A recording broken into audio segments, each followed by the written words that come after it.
Hey, what's up, everyone? Today is March 25th, 2024, and I am here with Rachel Ng from SMP by Rachel out in Canada. What's up, Rachel? Hi, Joey. So it's interesting because I had already kind of worked with you before I've got to really talk to you in person or, virtually one on one because thank you for everything you did for the Demons video. That was Um, fun. Thank yeah, I uh I reached out to Donna, she was like, "Hey, do you want" I got Rachel too. I was like, "Okay." I didn't wanna have too many people in it because she was like she's like, "Well, I got a bunch of other people." I was like, I didn't wanna get too crazy with it, so we got Cynthia, but I loved because when you saw the first version, I didn't remove the background, and I saw you remove the background, and that really helped. I was like, "You know what? That looks 10 times better. Why don't we just do that?" That's the OCD in me for sure. Hey, it helps. It looked way better, with taking that out and the floating heads. So, Rachel, you are from, is it's not British Columbia, what is it? Vancouver, British Columbia. Vancouver, British Columbia. Now, were you born there? No, so I was born in Hong Kong. Came here when I was 9. So you remember being in China? I do remember being in Hong Kong, yes. I don't miss it there. I do miss like my family that are still there, but it's not really like a place that I would want to go back. I would go back to visit, but never to live. It's Now, just easy there. had you ever visited since being an adult? The last time I went back was, like, 14, 15 years ago. Long time Okay, ago. Yeah, but I'm gonna go back this year with my mom just to visit my nice. family. Yeah. My grandma passed away 3 years ago, and we haven't, gone back yet, so we're gonna do that. I'm sorry. So what was the, reason your mom initially came, over to North America, to Canada? Well, Hong Kong was actually ruled by British till 1997. So it was like this huge thing in Hong Kong, like, they didn't want to be ruled by China. So in 1996, we came to Canada. Okay. So 90 they China took over. now, so because was it easier to do that before the transition? Like, were they accepting people from China? I think I think my family and everyone was just like, don't want it to be run by China. Like, it was much easier when it was run by the British. I honestly don't know. I was, like, 7 or 8 at that time. And when you say China, you mean the CCP, you mean the CCP, right? China, yeah. Yeah, the Chinese government.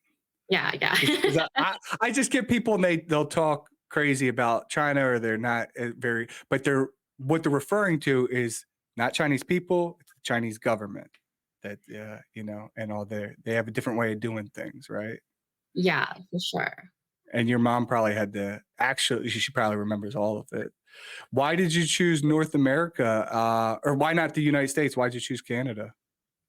'Cause my uncle was already here with his family, Okay. and it's much easier. Yeah.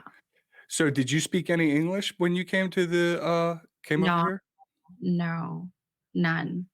So ho and the thing about, you said Cantonese, so they're different letters, they're not even letters, what do you call them? The symbols? So you Yeah, had to learn to read and write and speak in something you had never really seen before?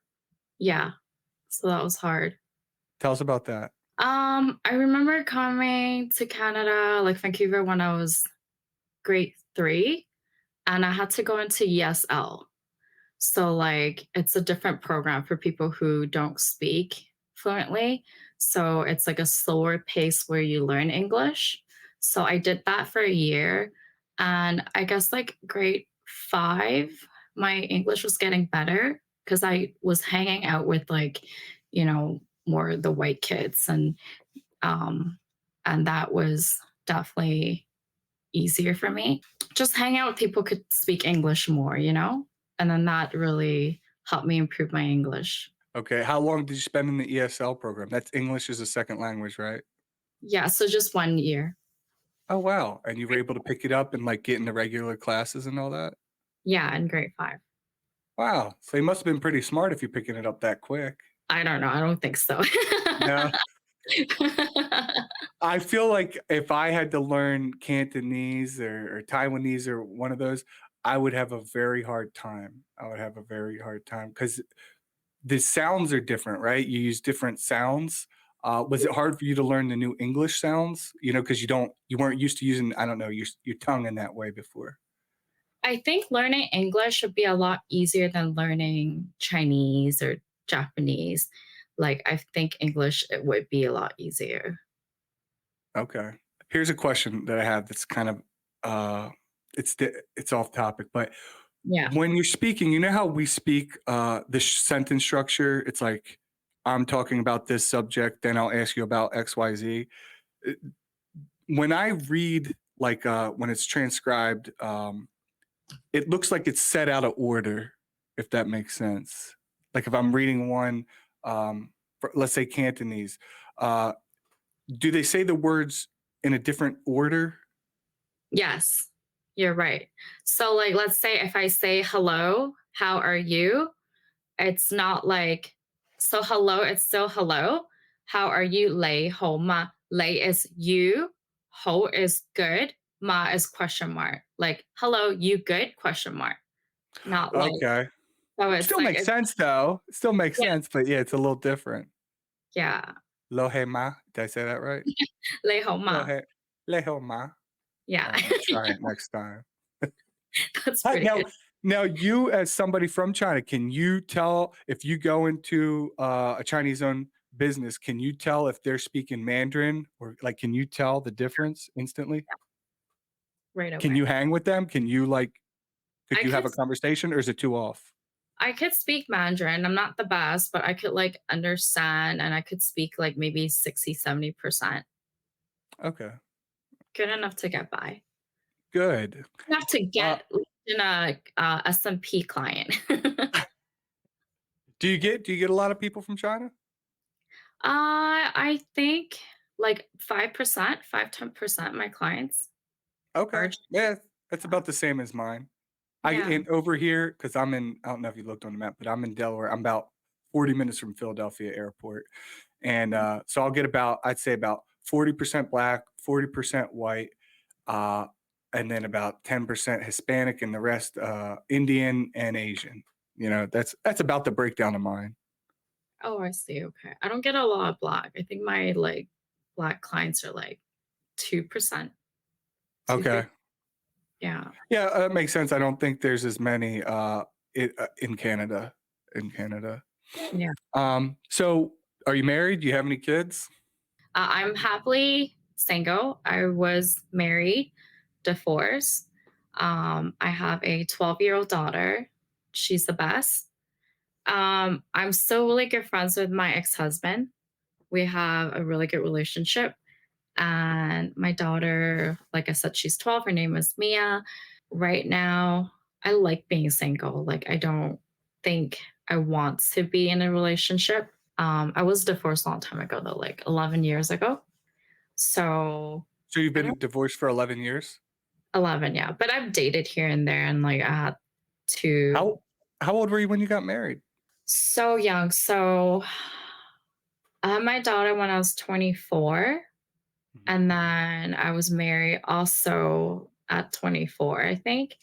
When she was one, then I decided, like, I'm like, oh, I need to leave this marriage.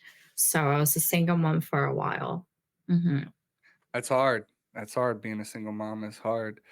Um, well, good for you. I mean, it sounds like you made the right decision for you and your daughter. And I tell this to people all the time. If you're happy single, don't force a relationship. And if you already have a kid, but like say I don't know, you didn't have kids. I tell them don't have kids unless you 100% want to have kids, and you want to be married to someone. Because if you like your free time and you like you like to do whatever you want to do, it's kind of you lose that ability when you're tied to someone else. So good for you. My daughter wasn't planned, so she was an accident. So being in that, relationship marriage was kind of funny because like we got together And then we got a place together. We bought a place together. And then I got pregnant.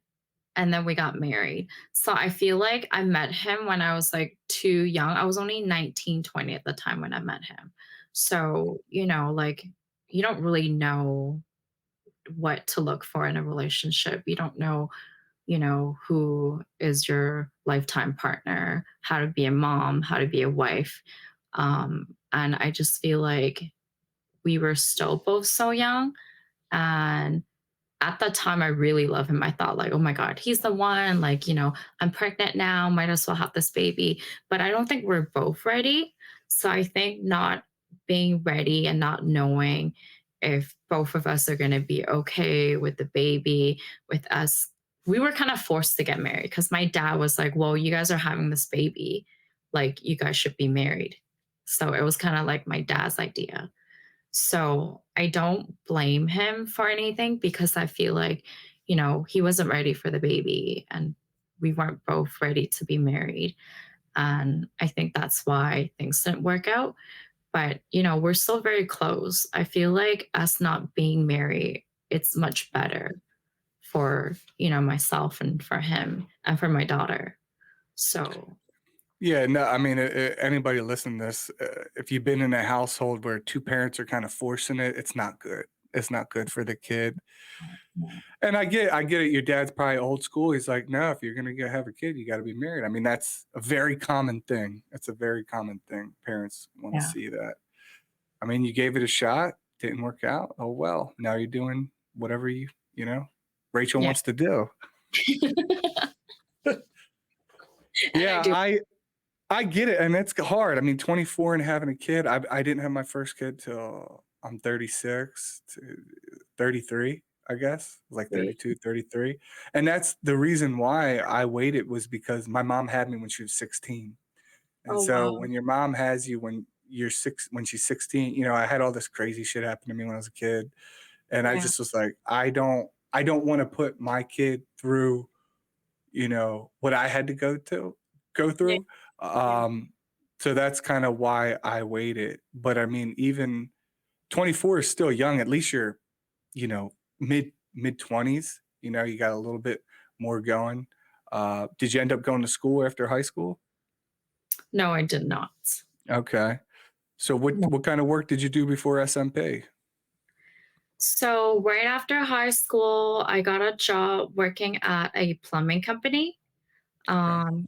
I wanted to, take the receptionist position, but then the manager ended up hiring me to work at the showroom as a sales consultant. And that job was really, really hard because I remember the first day of training. Because, like, being in plumbing, you need to know everything about faucets, sinks, toilets. And at first, I thought, like, oh, it can't be that hard. It should be easy. And I remember my first training, I had a book this thick about toilet seats, this big. I was like, "Are you I swear." I'm like, "Are you fucking kidding me? Like, this I have to learn about toilet seats." And then right away, I went home that day, I was telling, my ex-husband, I was like, "Oh my god, like, you're not gonna believe. I think, like, this is not a job for me." But I love the challenge. So I love the challenge, and I still, stayed at that job, and eventually I got really good at it. I made a lot of friends. All my clients are like so some of them are so my close friends. Um and then after that job, I went to Blanche Macdonald. I got like a makeup diploma. So I was a freelance makeup artist for quite some time. And then I was still working Like for weddings and for stuff like that. weddings, for Okay, bridals. cool. Yeah. So I still did that. And then I got into lashing. So I was doing lashes, lash extensions for probably a year. And so that I was working 3 jobs. I was working 3 jobs, and then I quit for all of that because doing lashing, like, screwed up my back. So my back was not good from doing that, and after that, I worked at Shoppers. I don't know if you guys probably don't have Shoppers there. So What Shoppers shoppers? Shoppers is like a it's like a Is it a it's like grocery store? Walgreen almost. You guys have Okay. like, and then there's a department where you buy all the cosmetic, skincare, but I guess Shoppers is, like, a little bit more fancier with the beauty boutique. So, I was working at the beauty boutique for a year, and then I got into the management program for a year, and then I became the manager for, not too long. So after that management program, Loblaw, which is this other company, bought out Shoppers. So with the salary that we were getting, it like decreased by like 20%. And all the managers, all the supervisors, we were all freaking out. We're like, well, there's no point staying at this job. Like, you used to make X amount of money and now it's like it's dropped down to this. So then I left the job too and I got into permanent makeup. So I took this training, which is funny. So in this building where Donna and I own our clinic, it's in the same building, but on the 12th floor. And I took PMU training. Honestly, it was like probably the worst training I took. It was terrible. Like, For PMU? for PMU, yeah. So like I don't want to mention her name, but when I took the training, I saw like her pictures or videos on her website and I was like, "Oh, this looks good and looks legit." And she has good Google reviews. But when I met her in person, she was like 30 years older. Has to be like 30 years older and she looked like she was in her 70s. And I'm not judging people that are older, but like when she was showing us how to do lips on the model, she was like, and I'm just like, Uh, "Oh my god," and me and the other girls are looking at her like, "Is she really gonna tattoo her?"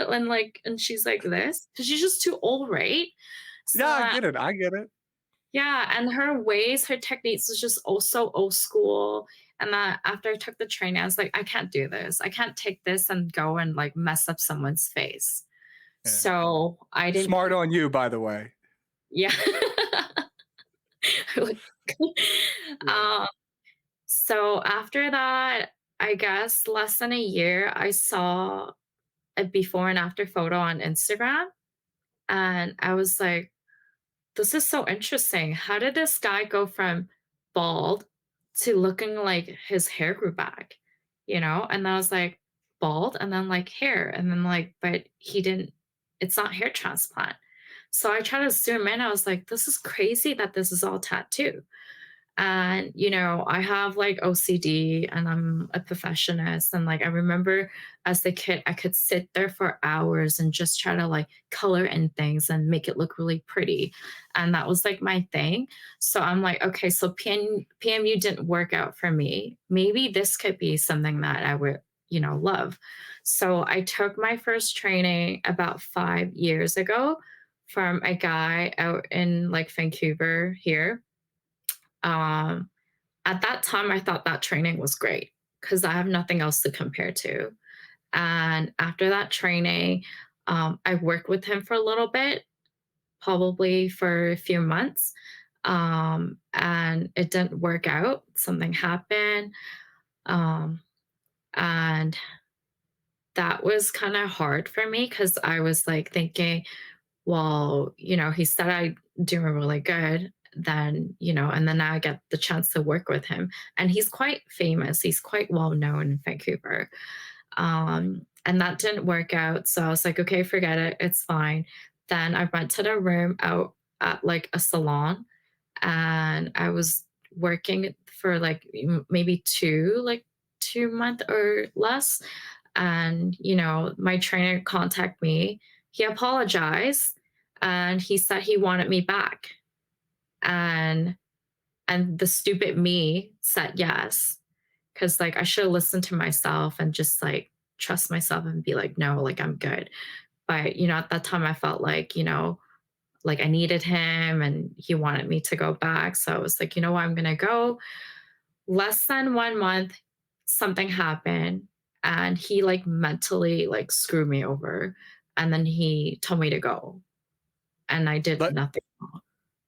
like, what? Why do you say mentally? What do you mean, or how much are you willing to share? Uh, This is so. Let me just recap. So this is a guy who you go to the first training. The woman's way older. Her methods are outdated. You're like, you don't know what the hell you're doing.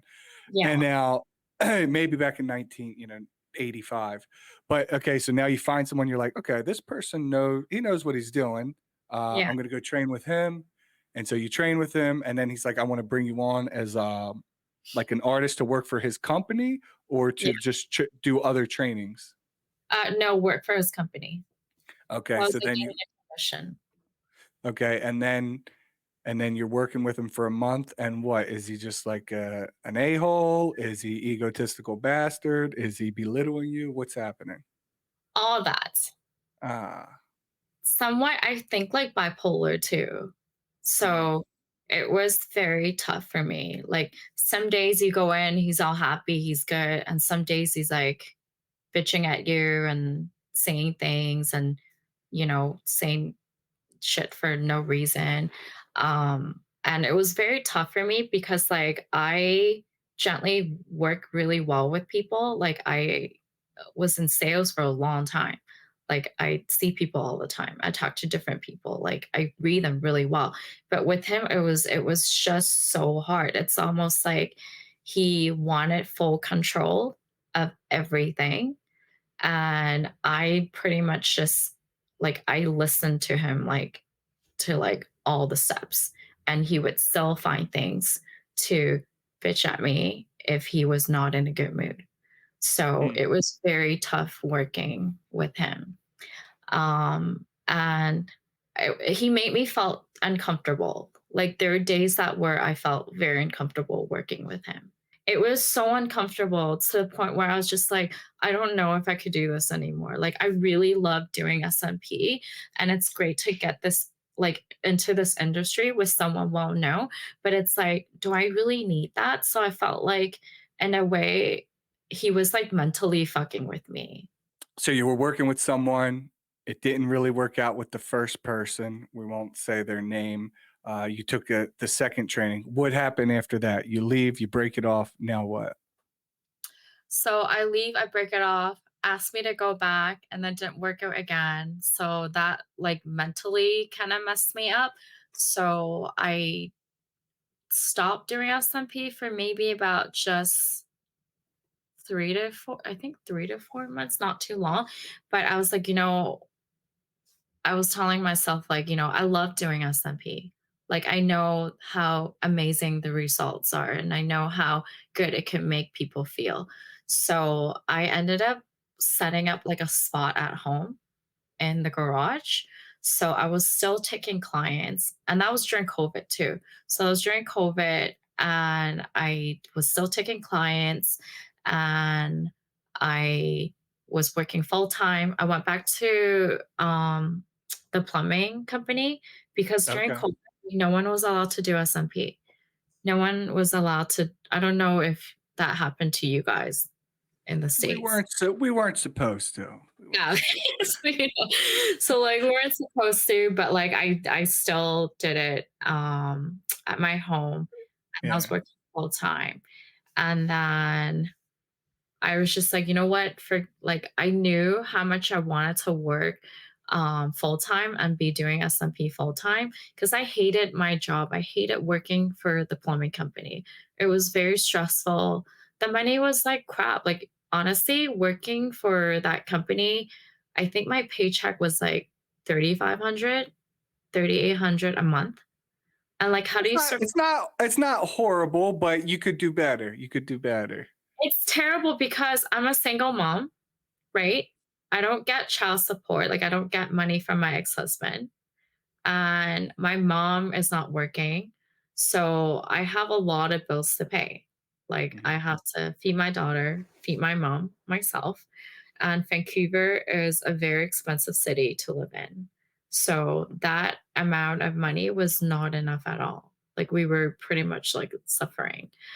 Um, so then something happened. Like I had a artery dissection in my left brain, Oh and shit. yeah, so that made me quit my job because my job was so stressful. And then I definitely think it was because of that job that caused the artery dissection. And that really scared, the shit out of my family, my mom. And I was pretty much like a vegetable for some time. And that gave me the time and the freedom to just like go full on and do SMP. And that's what I did. So so let's go back to that because you kind of panned out. That's pretty serious. So what exactly happened with your brain? So I woke up one morning and I was getting a lot of pain from like the back of my neck and then from my back. And I just thought like maybe I slept on my pillow weird, you know? Sometimes Mhm. you wake up and like you Yeah, your slept on. neck hurts or something? And then yeah, so I remember like waking up 6:30 in the morning and I was like, shit, like, oh my God, like I can't turn my head.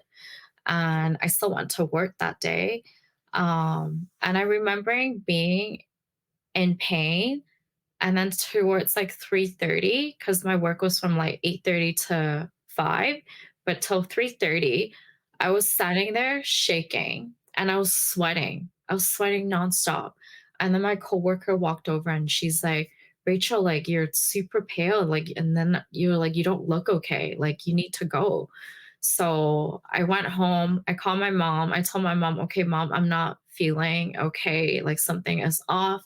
I need you to get ready. You need to drive me to the emergency. So I went home. My mom saw me, and then she quickly drove me to the emergency, dropped me off. The shitty thing about this experience was because it was during COVID, and I could not have anyone in the hospital with me. So I was Oh, by myself. Yeah. So that was pretty bad.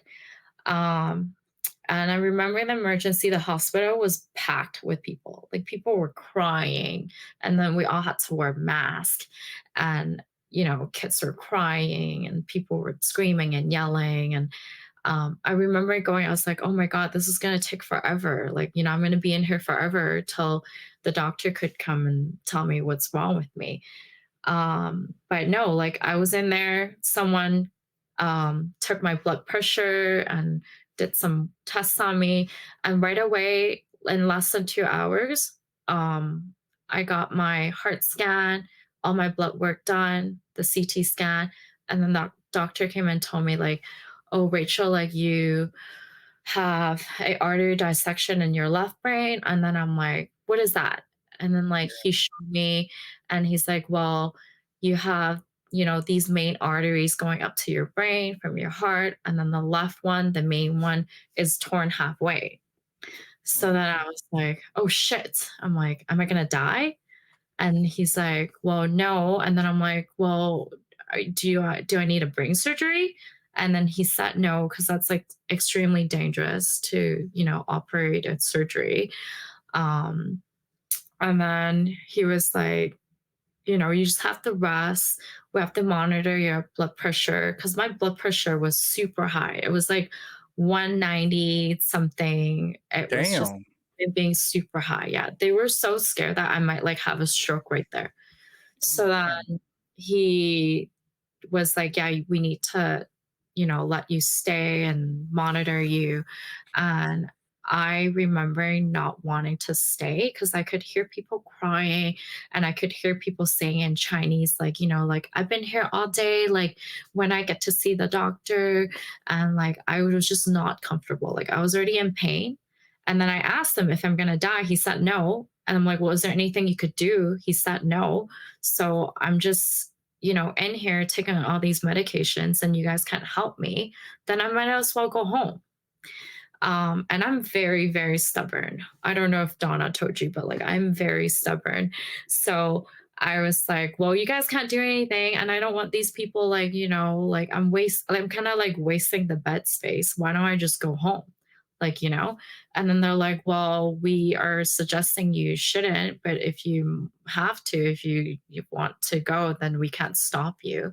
So I remember signing like the waiver and then I went home. And then as soon as I got home, I think it was like 3 in the morning. I regret it instantly. Because when I got home at 3, I felt like I was gonna die. Like, I was, like, in so much pain. I think I passed out in bed for, like, being so much pain. And then I Wow. remember waking up next morning, and I was like I told my mom, I was, like, yelling, and then, like, my mom came. I was like, "Mom, I'm not feeling good." And she's like my mom's so worried. She's like, "Oh my god, like, what can I do?" I'm like, "I don't know." And I remember crawling to my toilet, and I started throwing up. And I was, like, crawling to my toilet, and I started throwing up. I was getting really dizzy, and then my energy level was, like, extremely low. And then I was like, "Fuck, mom, I think you need to drive me back." And then she did. And it was funny because, like, I guess that it was the same doctor and the people were still the same. They didn't have that switch yet. And then when Uh-huh. they saw me, the doctor was like, "I told you to stay."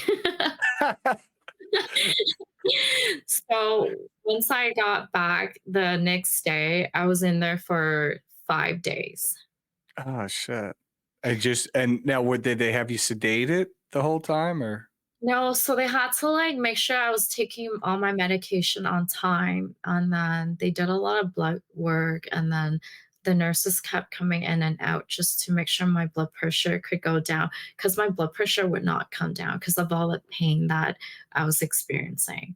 So, I think that was, like, why my blood pressure was so high, um, but, being in pain and all that wasn't even that big of a deal. I think the biggest deal was the the food in that hospital was terrible.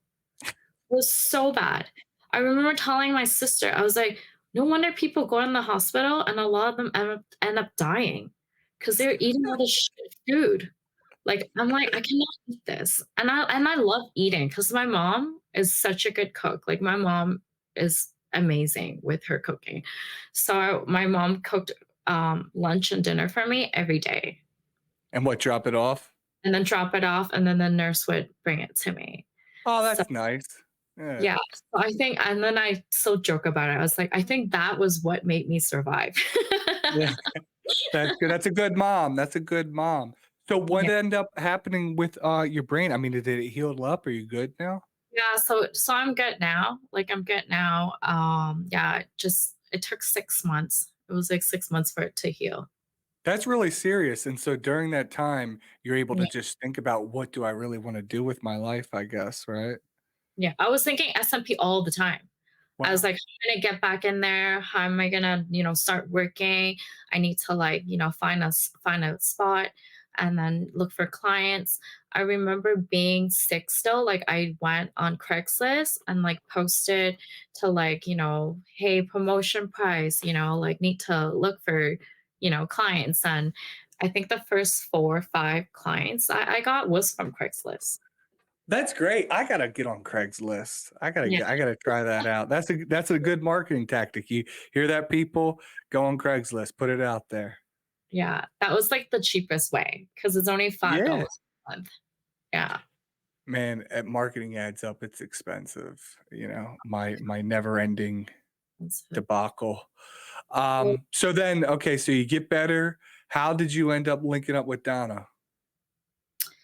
Donna, I think she already like, told you the I wanna stories. hear your point of view. My point of view? Okay. So it's funny because my studio was on Kingsway and she worked out of on Fraser. So that's like less than 10 minutes. I think like less than 10 minutes. That's where her work and my work would be. But we never met in person. We follow each other on Instagram. I would like check out her work and she'll like check out my work. And um and then there was a master class out in Tampa, and we took the master class out in Tampa. And I remembering, I'm like, well, I don't want to like go there by myself. And I just reached out to her and I was like, hey, like, I know you're going to the master class. Why don't we go together? Let's like book the flight and let's take and get the hotel room together. And then she was like, okay. And I guess like instantly when we met at the airport, we just kind of clicked. And she's so funny. Okay, so The thing with Donna, that she is always, like, just on time, I guess. I'm being nice, but yes. So she I was waiting for I was like, "Where are you? Where are you?" She's like, "Oh, getting Starbucks." And I'm like, "Okay, well, everyone's leaving now. Like, like you have to come here now." And then I remember seeing her from far away and she's like running with her Starbucks and her sweatpants and her sweatshirt. And then like I was holding out the plane for her. And I was Like like, sticking your arm in the door? yeah, I'm like, she's coming, like, and then she finally made it. And then I was like, oh my God. And then like, when we walked in, everyone's like staring at us. And I'm like, oh, I'm just glad she made it because I didn't want her to miss the flight. And But this is the first time you're meeting in person. yeah. I But I love didn't that. know Tanya, she loves her black coffee. Like she needs her black coffee to function. So now I know. That's great. Yeah. Okay, So and so you go do the training together, and then what? How do you link up? Because now you kind of you're in the studio together? yes. Okay. So we own Vancouver Ink together. Um, I'm still like SMP by Rachel. She's still flawless. But we are trying to merge both of us to Vancouver Ink. But it's not easy because like my Just keep website, a business page. Yeah, you should keep a just yeah, keep the third part. It's easier that way. You're still your brand, she does her brand, but then you also have a mutual page where you could post both of your work. exactly, yeah. It's better So that way. academy with their training, then it's under Vancouver Ink. But eventually I think we would want to be known under Vancouver Ink, SMP. Yeah. Yeah. It's gonna take some time. Well, just keep well, what I ended up doing, I'll just tell you what I so I keep the Joey Dots as my personal, but then I just started posting SMP stuff on it. And then Delaware SMP, I have 4 pages. And then Delaware SMP is my my main business page, right? Yeah. So it kind of works. I feel like it works better that way because then you still always have your brand and all your other stuff on the SMP by Rachel. And then but Yeah. you could just slowly it's a long, tedious process of, transferring shit from your other pages to the new pages, right? Yeah. Well, which Instagram do you feel like you're more engaged or more In the people were? beginning, I tried to stay right on my Delaware SMP, just pretty much focus on that because that was how I was going to get clients, right? And it was a secret. When I first started, I was working at JP Morgan.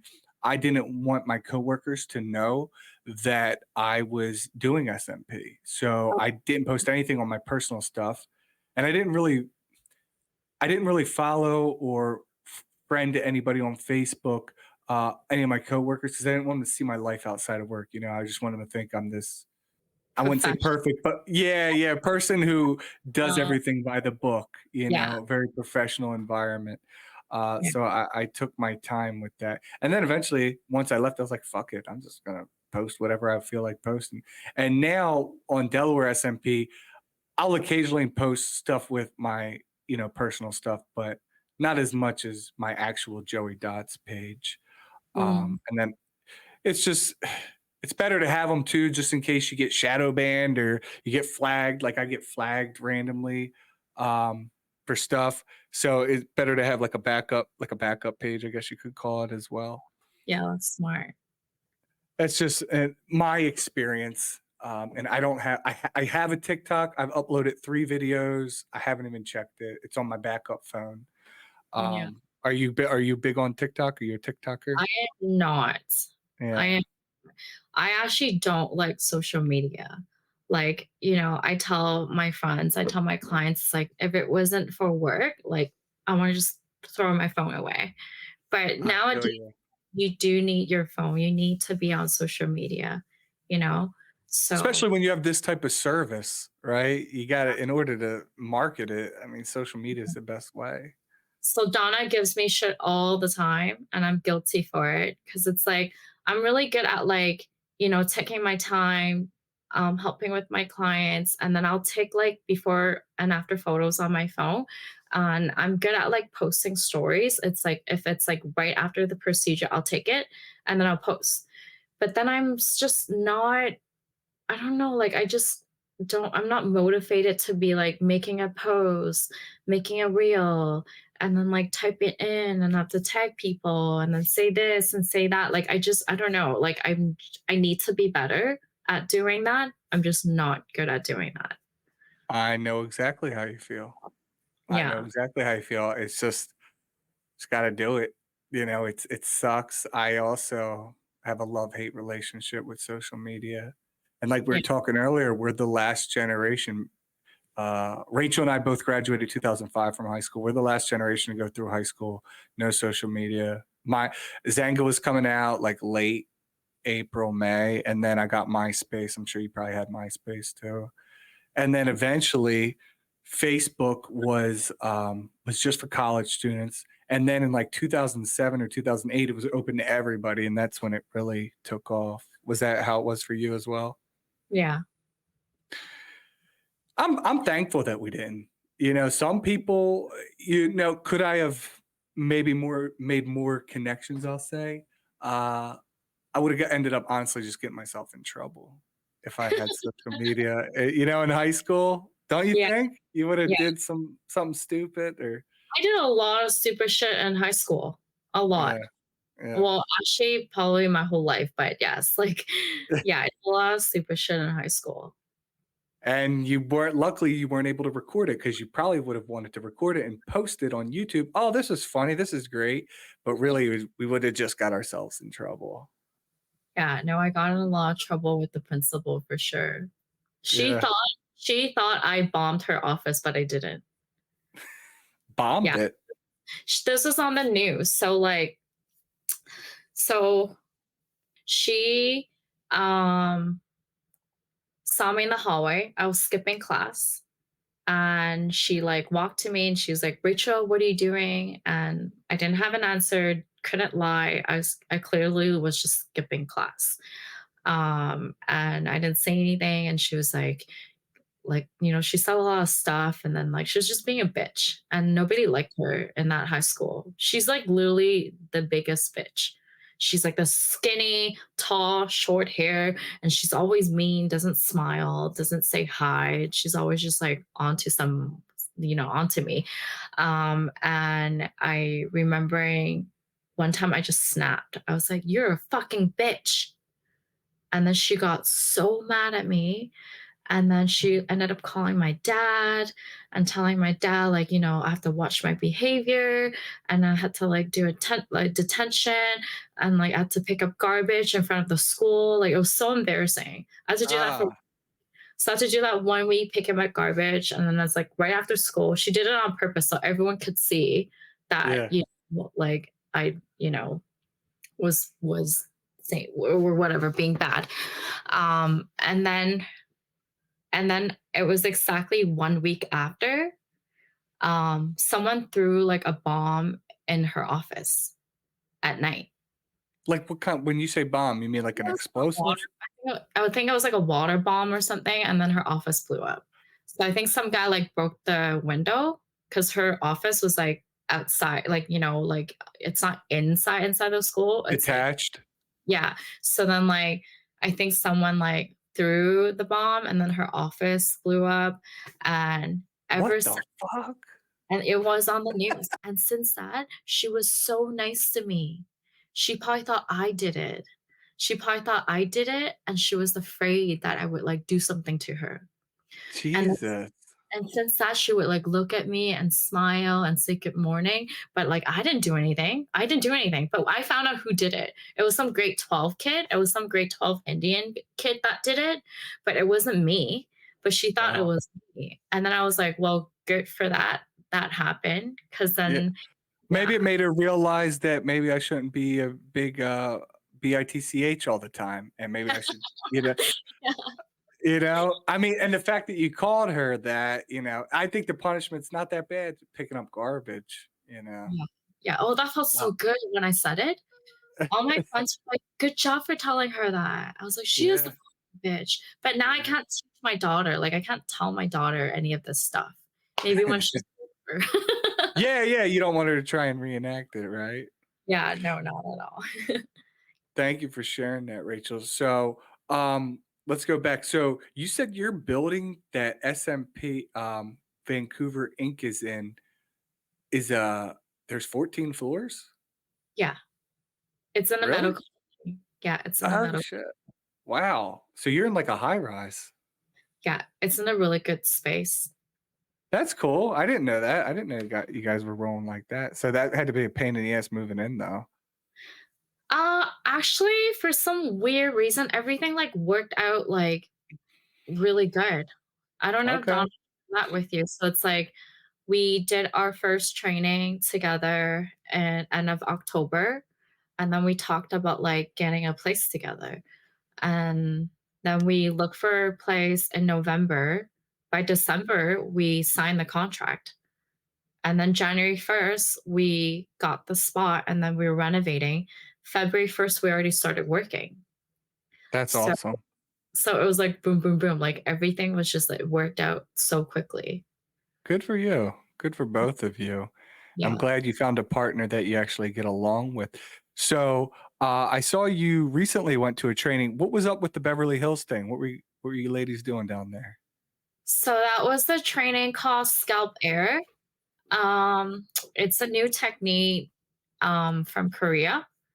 And at first I was like, when I saw the video, Air. It's I just was like air. I was like, "How is this person just going like this? Like, this is like you're fucking up the SMP. Like, you're gonna fuck this person's head." That's what I was thinking. Because like, Uh, for all the SMP artists out there, that is what you would think. Because, like, you have to be really precise, you have to be really careful of placing those dots. But this technique, it's only lasts 4 to 6 months because 'cause you're not going deep enough. So, this is only good for people who want to get um, this done instead of like using hair fibers every day. Let's say if they are afraid they don't want to be committed to the traditional SMP, then this would be a good solution for them. If something that's more short term, and then let's say if this female client is thinning and then I do the scalp air and she likes it, I'm like, I could achieve almost the same for traditional SMP. So if you like the look of this, I could do traditional SMP, but the cost would be more, but it would last way longer, right? So this was like, Donna and I thought like this is a very good option for our clients. So that's why we went and took it. But it was only for so- one day. and is it like you could use scalp air as like a mock-up to show them, put it in their head and say, "Hey, I can, this is temporary. It's going to fade out in a couple of days, but if you like it, we'll Four, do four, SMP." 4 to 6 months. 4 to 6 months. Yeah. It's like Botox. Huh. I saw Donna posting about it, and she's getting a lot of questions. What? So, are you going to start selling it? Yeah. So we're Awesome! gonna start posting about that. And Donna's been, I think she already got 2, 3 clients doing that. Wow, wow, Yeah. that's cool. I'll buy some from you, ladies, once it's available. I'll definitely try it out. It's worth a shot. The scalp air? Yeah. Well, no, like the part of the training is it comes with this machine. So this machine, it's what is, I think it's like $1,500. The machine does the work for you. Okay, I'm confused. Yeah. What did you think scalp air was? I thought it was like a mousse. No, no, no, Like no, what? no, no, no, it's not a mousse. No, no, no. It's I still thought. it's still with SMP pigment and it's still with the machine with needles. Okay. It's Okay. different needles. It's like there's like 9 needles in this one. So you're saying this is more temporary, so it's just not going as deep. Yeah. Is this the one that was rolling? This is not, or is this the one with the rolling? It was like it looked like the needle was like rolling, like doot doot doot doot doot doot doot like that. Not the rolling one, no. Okay. This is still sticking in and out, but it's like really fast and it's a bigger needle. Okay. Yeah. Okay. It still looks really good. Okay. Well, I'll check it out. I'll definitely check it. So, do you have to buy a different machine to use this needle, or is it the needle, or is it more of a special needle? So different machine, different needles, different pigment, different Huh. technique, different pre-care, aftercare, everything different. Well, Hmm. aftercare, yeah, different. Everything different. Okay. Yeah, yeah, we'll definitely have to check that out. I'll definitely have to see how you ladies are doing it. And I guess what would if a SMP practitioner, an established SMP practitioner wants to use this, what do you think like a good price range would be for somebody and how many sessions? So for scalp air, it's about 400 to 1200. So it's definitely a lot cheaper than SMP. But, you know, if they're Are you coming only back, doing one session? it's only one session, only one day, like, and then you're done. Okay. You might need to go like couple more pass. Okay. Yeah. So about 400 to 1200 depending on the hair. Now, could someone who doesn't have hair use this like a bald guy like me? No. It wouldn't look It's right. hair. It's only if you have hair. So they were Okay. saying if there's hair, then there's a way. If there's no hair, then you can't do this. You have to get SMP. Okay. Mhm. Okay. So is it just better at going through hair follicles or something? Or is it just are they saying it's better with hair because when you shave the head, if you were to work on a clean shaved head, it just wouldn't look as clean? Is that like the Yeah, saying? because you're kinda like you're going in very shallow. It's almost like your scalp is tinted, right? So that's really good for people who want to, add density to thinning hair. But when you're completely bald, you wanna see little hair follicles. You wanna see that, like, you don't want it to be painted on. Does Yeah. that make Okay. sense? Yeah, Yeah. yeah. I mean, you want to see skin in between. Exactly, yeah. But for scalp air, it's like you could still see it, but it's not going it's more tinted, more shading, I would say, but like lightly shaded. Wow. Yeah, Yeah. this is big. This is good. I hope you ladies are able to use this, do some trainings, make some sales. I Mhm. really do. Yeah, And put you know, make sales with both new patients and then maybe they convert to SMP or maybe just do these temporarily. Maybe people have an event and they're like, "Hey, I have a wedding. I don't want to fully commit. I'm going to get exactly. this done." Yeah, Very yeah, cool. Very yeah. cool. Well, I know we got to wrap things up. You got some cool stuff going on. So, what are your socials? How can people find you? So I am SMP by Rachel. My website is www.smpbyrachel.com. And that's it. And I'm also, no, I'm not on TikTok and I'm barely on Facebook. Well, well, make sure you all go check her out. Thank you, Rachel.